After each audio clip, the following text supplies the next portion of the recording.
Dios hizo al hombre de barro. Al menos eso dice el Génesis.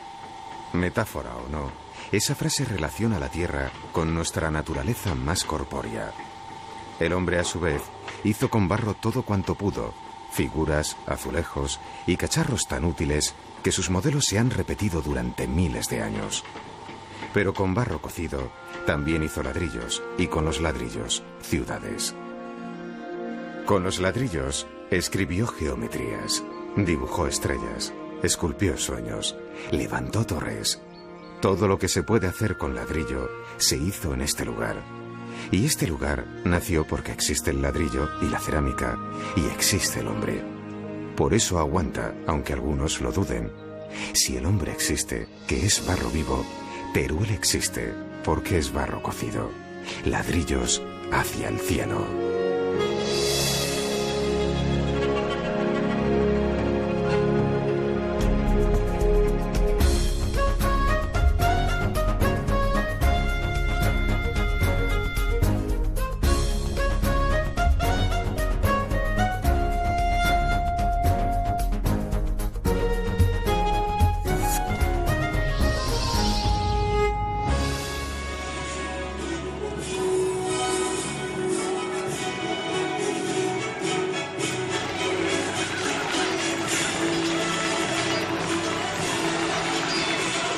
Teruel existe desde hace mucho, al menos desde la Alta Edad Media. Disfrazarse de medievo es un juego colectivo de reafirmación ciudadana, una gran representación en la que participa toda la ciudad y cuya celebración no tiene más de 10 años.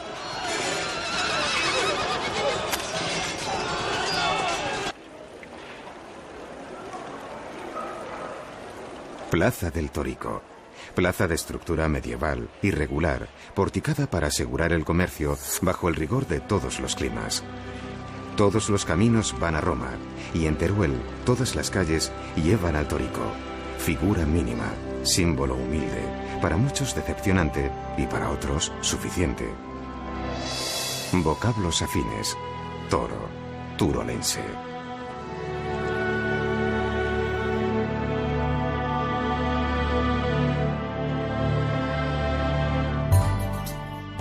Gusta mucho tener un principio mítico. Un toro junto a una estrella es una señal para un rey que quiere fundar una ciudad sobre un cerro estratégico. Teruel fue conquistada a los musulmanes en el año 1171 por el rey Alfonso II el Casto. Disfrutó de una época de esplendor en el tránsito de los siglos XIX al XX.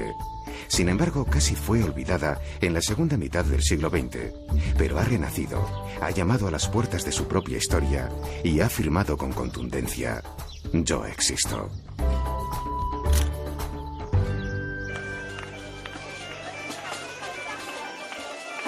La fiesta anual de las bodas de Isabel de Segura se conmemora en torno a San Valentín, Día de los Enamorados. Se trata de una representación colectiva de los amantes de Teruel.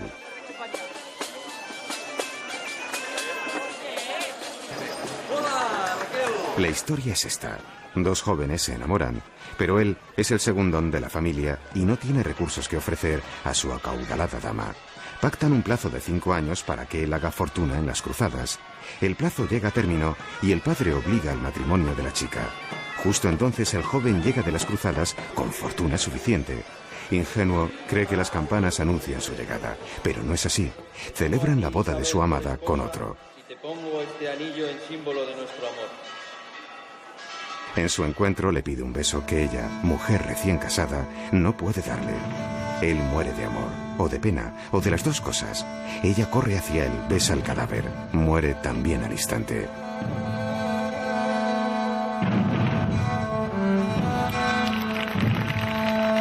Y los entierran juntos, cuerpo con cuerpo, aquellos que en vida se amaron y no pudieron consumar su amor. La historia y la literatura están llenas de amores imposibles, rotos o trágicos. Cleopatra y Marco Antonio, Romeo y Julieta, Otelo y Desdémona, Calixto y Melibea. Al ser humano siempre le han conmovido este tipo de historias. La leyenda decía que los cuerpos de los amantes estaban enterrados en la iglesia de San Pedro, y la ciencia ha podido establecer rastros sólidos de su presencia. San Pedro da la impresión de una iglesia con aire bizantino, pero no lo es en absoluto. Fíjense lo que hace una buena capa de pintura. Imita el mármol, imita la madera, imita la sillería. Decoración modernista de intenciones caras y materiales pobres. La falsificación no corresponde a una impostura, sino a la escasez económica de la época y a un cierto descaro inocente.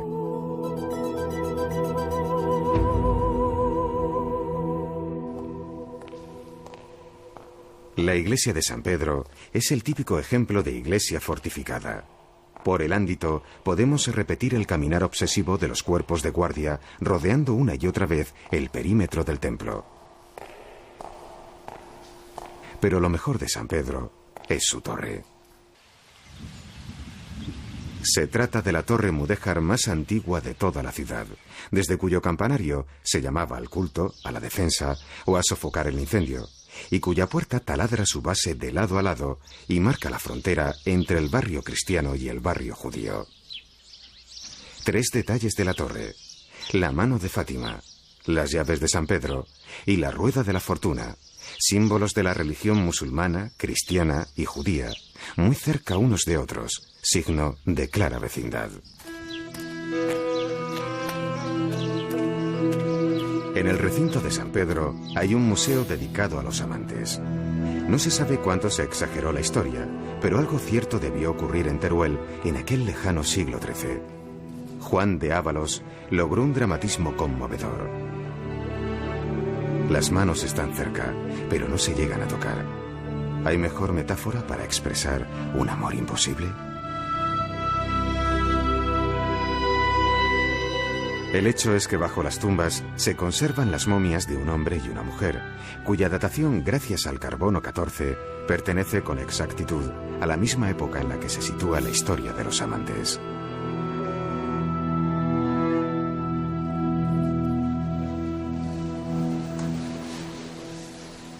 La Escuela de Arte trabaja a favor del empeño creativo de más de 100 jóvenes turolenses. Sus ilusiones, sus expectativas, todo pasa por una formación que se mueve entre las disciplinas clásicas y el moderno diseño de productos.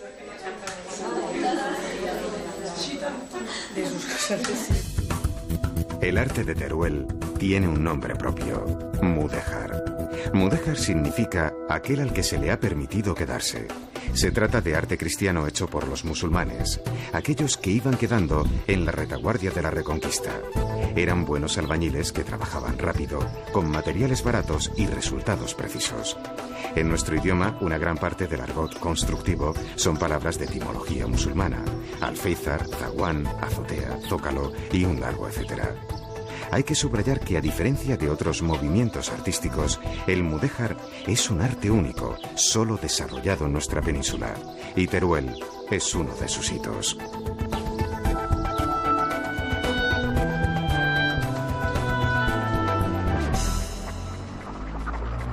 Al subir los escalones de la Torre del Salvador, la penumbra anuncia un espectáculo único e irrepetible.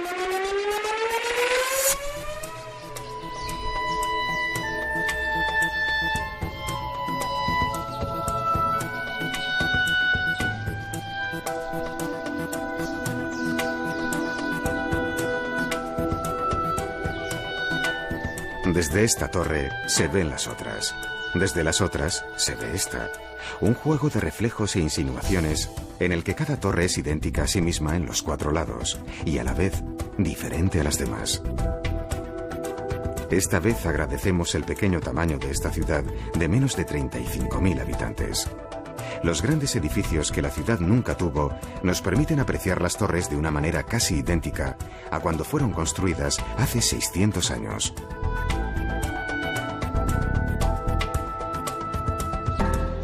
Curiosa aportación del mudéjar turolense: la cerámica. En ninguna otra ciudad mudéjar hay un empeño tan decisivo en el uso de la cerámica como elemento decorativo. Lo milagroso es que aún hoy se conserva esta tradición, poco rentable, que rebusca en los óxidos de manganeso los mismos verdes que utilizaron sus ancestros. Bajo la dramática amenaza de algunas importaciones muy competitivas, la cerámica turolense vacila entre la extinción y la supervivencia. La meritoria tozudez de algunos ceramistas también debería declararse Patrimonio de la Humanidad. Pero el mudéjar no se encuentra solo en los barros cocidos. Catedral de Santa María. Nada grandiosa, casi del tamaño de una iglesia, pero custodia de un increíble tesoro.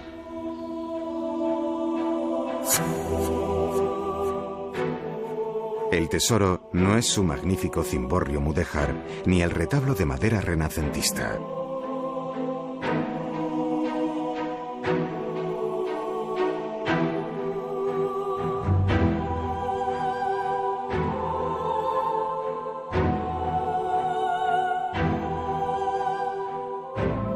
El tesoro de la Catedral de Santa María no está en su trabajada rejería. Para encontrarlo hay que levantar la vista y contemplar su techumbre. Gracias a que hace unos siglos tuvieron el dudoso gusto de tapar la techumbre y no destruirla debido a su funcionalidad, hoy se conserva en un estado excelente. La techumbre es todo un relato de trazo almohade y narrativa cristiana. Es como un inmenso cuadro de 250 metros cuadrados que nos cuenta el Teruel del siglo XIII. Una curiosidad que se anticipa en muchos siglos a lo políticamente correcto. El número de figuras masculinas y femeninas en toda la techumbre es idéntico.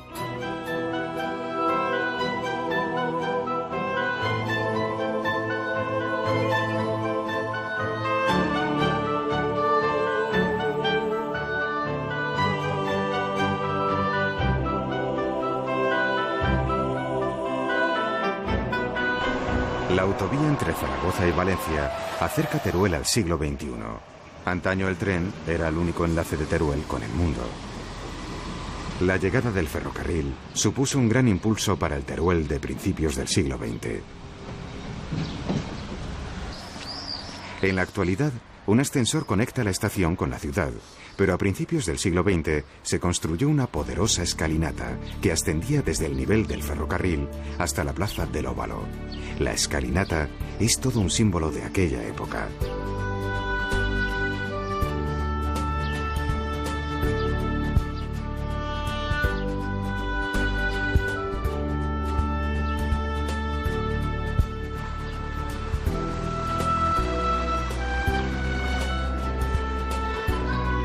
Teruel tiene otras plazas cuyos pórticos tal vez se remonten al medievo, pero en todas las épocas las plazas porticadas insisten en los rigores del clima.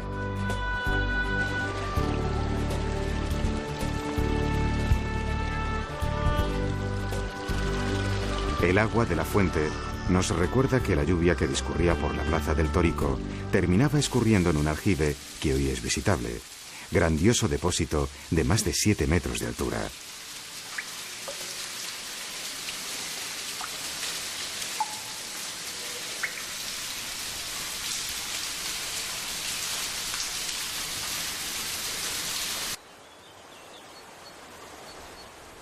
Pocos saben que el río Turia nace justamente a los pies de Teruel, en la unión de los ríos Guadalaviar y Alfambra.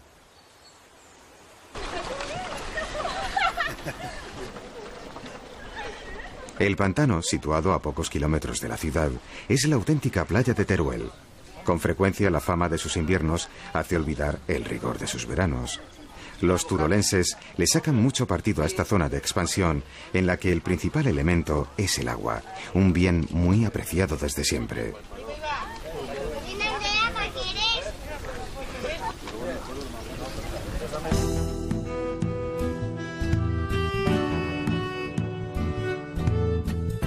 Arriba acueducto, abajo viaducto. Impresionante obra de ingeniería civil del siglo XVI que aún hoy sigue siendo útil.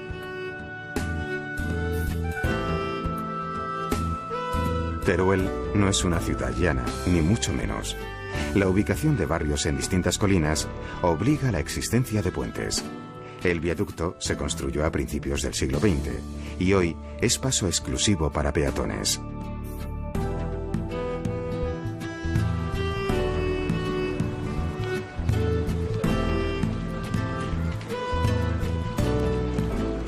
En paralelo, otro puente, más moderno. Quizá no tan elegante como el antiguo acueducto, pero práctico y muy necesario.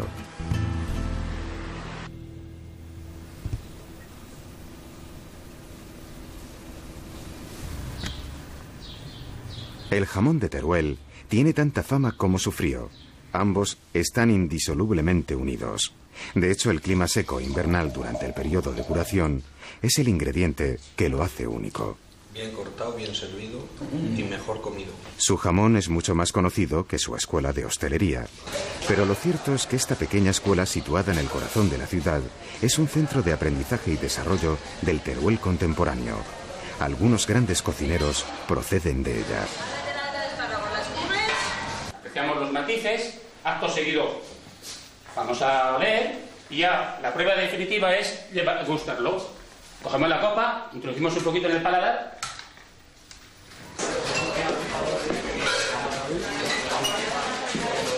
Para muchos es una verdadera sorpresa que esta pequeña ciudad alterne sin problemas la comida tradicional y la cocina creativa en un viaje gastronómico de lo más suculento.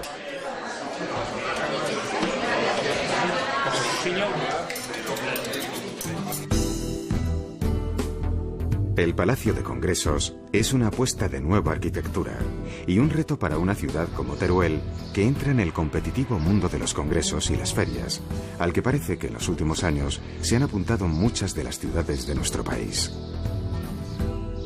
Sin embargo, Teruel tiene una propuesta muy consolidada, Dinópolis, el único parque temático de nuestra geografía dedicado a los dinosaurios.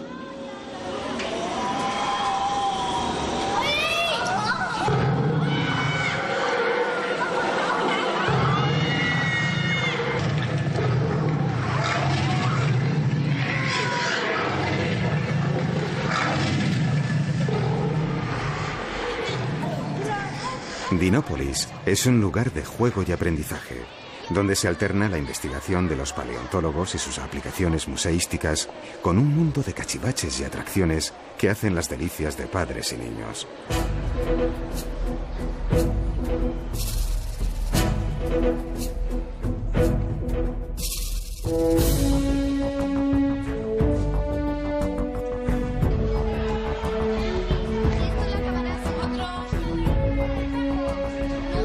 Los niños se lo pasan en grande en un parque temático donde cabe el aprendizaje y el juego.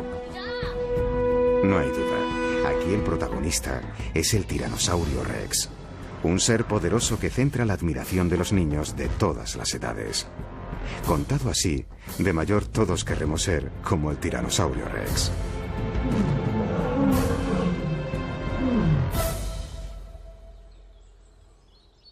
Lo más interesante es que toda la región está llena de huellas de dinosaurios, huesos y restos de aquel mundo remoto.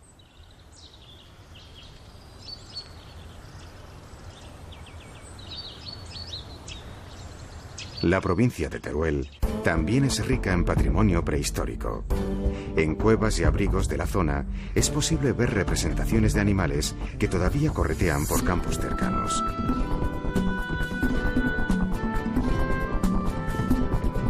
Teruel es una provincia bastante despoblada, en la que sin embargo se encuentran algunos de los pueblos más bonitos de España.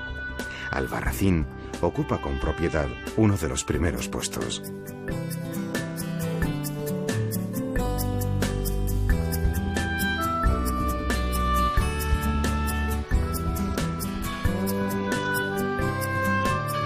De Albarracín se podría contar mucho de su historia, crecida a los pies del río Guadalaviar, pero lo mejor es caminar por sus calles.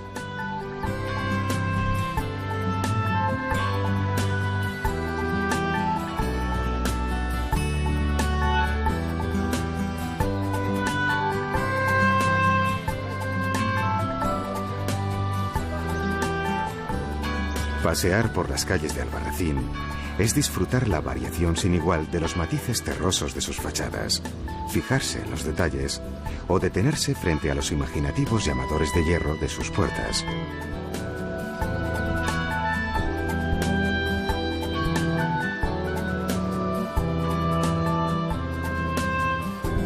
Muchos han oído hablar de Albarracín, pero muchos menos de Rubielos de Mora.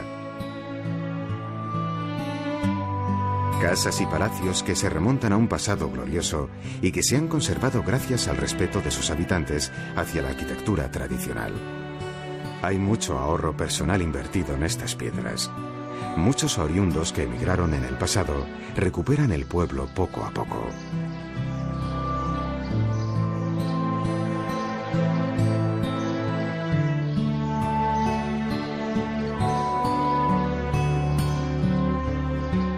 La vida nos sorprende cuando traspasamos el umbral de una de estas casonas de Rubielos y descubrimos un interesante museo de pintura abstracta. El pequeño museo tiene obra de Salvador Victoria, además de otros pintores coetáneos.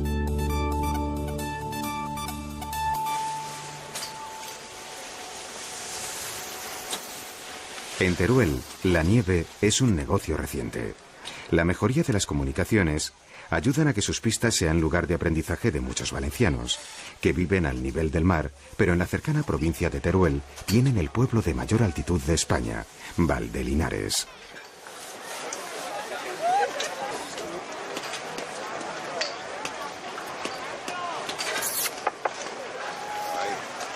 La piel del San Bernardo entrecruza el blanco de la nieve y el negro del carbón. Además de esquiar, los turistas tienen ocasión de hacer un recorrido por una de las muchas galerías abandonadas de la cuenca minera turolense, hasta hace poco en activo. Aquí os presento a Curro el Andaluz. Mundo desgarrador, en lo que no hace falta tener una sensibilidad muy acusada para percatarse de las especiales condiciones de dureza y peligro de la vida minera.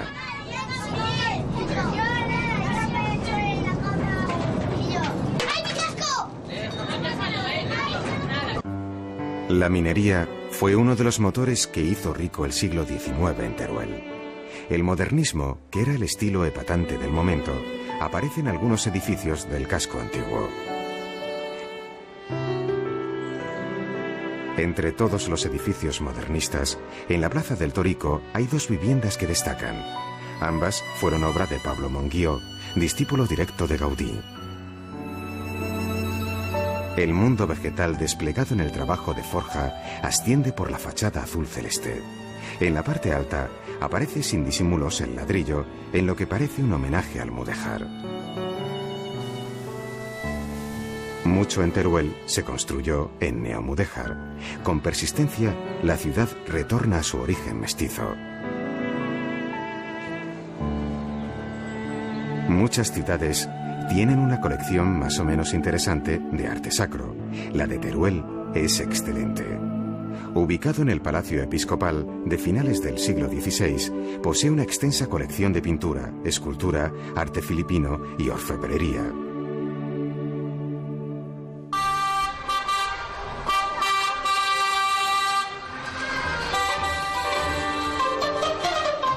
Más allá de los museos, la animada vida cultural de cualquier ciudad española está salpicada de sorpresas de última hora.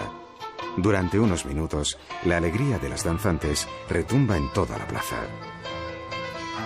Todo nos recuerda que las viejas piedras están empapadas de resonancias invisibles, gestualidad de la historia colectiva, cuyos útiles han ido guardándose en un hermoso edificio del siglo XVI.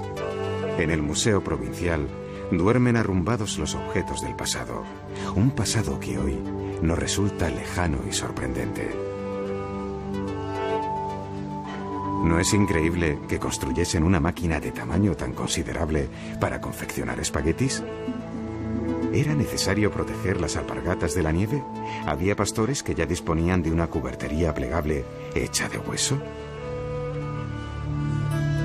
El museo redobla su interés con una farmacia de época que en su día fue trasladada pieza por pieza desde su lugar de origen, pero también conserva vestigios de un pasado remoto en el que destaca un mosaico romano.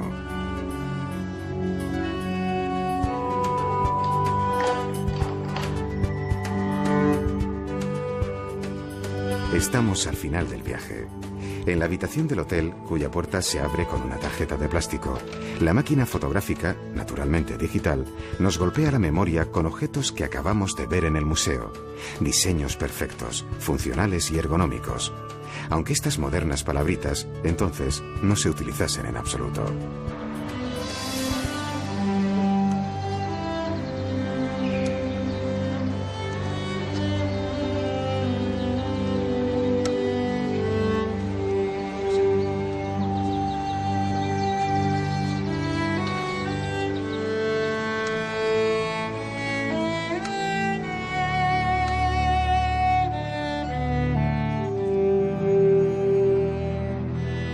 En un mundo donde casi todas las ciudades coronan sus plazas con estatuas inmensas o fuentes grandiosas, Teruel, tan alejada de las grandes rutas, muestra con sencillez su símbolo más preciado, el torico. A juzgar por la pequeña dimensión de este símbolo, a muchos nos parece que la humildad es una cualidad que tiene un tamaño inmenso, absolutamente inmenso, tal vez la más grandiosa de las cualidades humanas.